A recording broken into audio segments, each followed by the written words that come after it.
Wait a minute. This isn't Gundam. Hey guys, it's Seraphic0, and we're playing Xenoblade X. I'm just here to show off my Inferno build. I've been spending the past few months just grinding for parts for this thing, and as far as I can tell, I think I have it down perfect. And that's a really big claim, but let me just show you what I have here. So basically, all the weapons I have either boost range attack, spec up range attack, or attribute damage beam. If possible, they're going to have double beam affixes. And my arcanons were very hard to farm for. They both have double beam affixes with spec up range attack. My drones, like before, one's custom for speed, one's custom for damage. And also my two extra weapons. One is a beam saber with double beam fixes. I'm using it because it has a really low cooldown time of 16 seconds. And my ring edge also has double beam affixes. This is going to be casting beam resist down for me. And of course, all of my armors still have reflect for all the elements on it. So as far as I can tell, this might be the max damage output you can kind of achieve with an Inferno. So we're just gonna take it out and test it against the Telethia. We'll see how it does. Should we weaken the enemy until this weather passes? Yeah, I've seen some people do some types of builds where they try to maximize the damage just on one of the drone weapons. However, that's going to require you to use a different weapon on your other shoulder, like probably something that also has beam affixes on it. But I figured having two drones is probably going to do better for damage output. And also, my arcanons, since they are drops from an enemy's skull, I can't make any upgrades to them. I think technically I could squeeze out a little more damage on my drones if I switched over to some H arrows that I have. Those also have double beam affixes and spec up ranged attack, but since they're like regular skull parts, I can upgrade them to do more damage. However, I think that, yeah, I can get the drones to do more damage, but the H arrows themselves, they're not very good weapons compared to the arcanons, so I think I'm better off like this. So, as far as I can tell, this is probably the highest damage an Inferno can do while still, like, sort of maintaining a balance to its build. Basically, I'm emphasizing beam damage, doing as much damage as I can, focusing all that damage on one enemy instead of doing area attacks, and also all of my weapons have the lowest cooldown times possible. And the reason for that is because when you're in overdrive, each time you execute, or each time you use an art from one of your weapons, you have a chance of entering cockpit mode, and that is going to reset all the cooldown times for all of your weapons.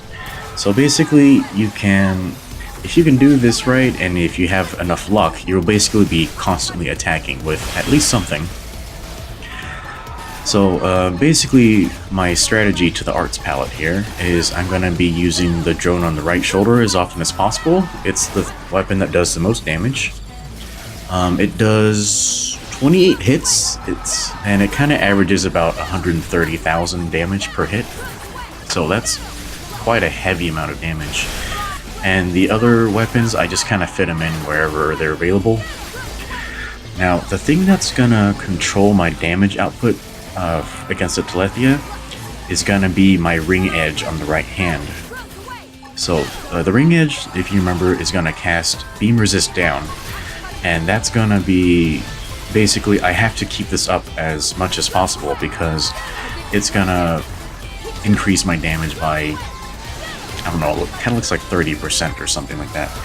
So as long as I have that up, it's gonna allow me to do the maximum amount of damage possible. It would have been helpful if I did have another ring edge on my left hand. That way I didn't have to worry about managing, like, you know, the cooldown time on a single weapon. And, you know, the cooldown time on ring edges is an entire 32 seconds. That is huge. So that makes it a little difficult, but I think having the lower cooldown time on the beam saber is probably worth it. And also, yeah, it would be a complete pain in the ass to farm for another ring edge with double beam fixes. Oh man, that was really, really painful. But anyway, yeah, so this is gonna pretty much look the same for the rest of the 8 minutes. You're pretty much gonna try to use as many attacks as possible and keep up the beam resist down for the entire 8 minutes. And whenever your overdrive counter is getting close to 0, you want to kind of hover over the overdrive activation. That way, you're going to have as little downtime from overdrive as possible, because as soon as my overdrive goes down, my reflect stops working, and that will make me vulnerable to the Telethia. As far as I can tell, you should be able to reflect all of Telethia's attacks as long as you span all of the different types of elements. The Telethia just has one attack that can pierce reflect, and it's sort of like a focused ether beam. It doesn't tend to use it very often, and even if it does land, it doesn't seem to do very much damage to me, but it does knock me off balance, so it's a little bit annoying. But yeah, you don't want to be caught off guard without your reflect up, because even though the Telethia plume is level 30, it can actually destroy a level 60 Skell pretty easily, so you're gonna watch out for that. But anyway, this video is gonna be pretty much the same until like my 8 minutes runs out. But I think at the end I managed to get, how much was it? It was like 849 RP, and this is pretty much the highest. This might be kind of about the highest you can manage with a Skell.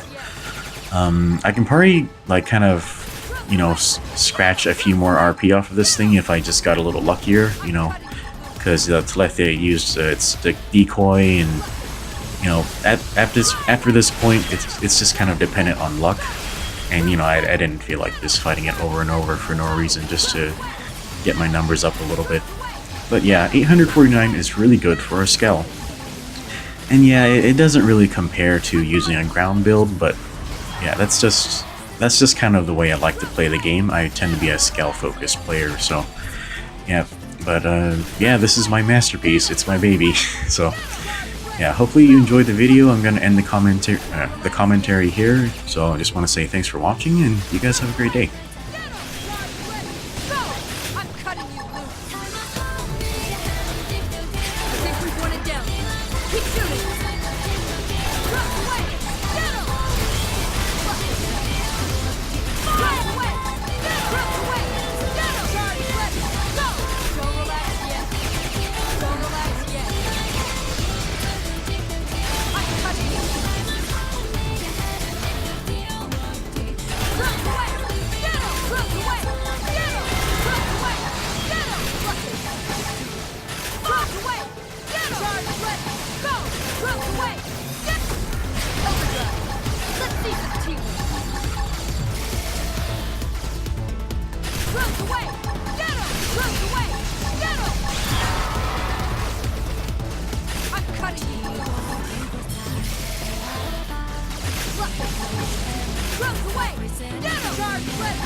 Keep shooting! Don't relax yet. Don't relax yet. Close away! Get him! Don't relax yet. Don't relax yet.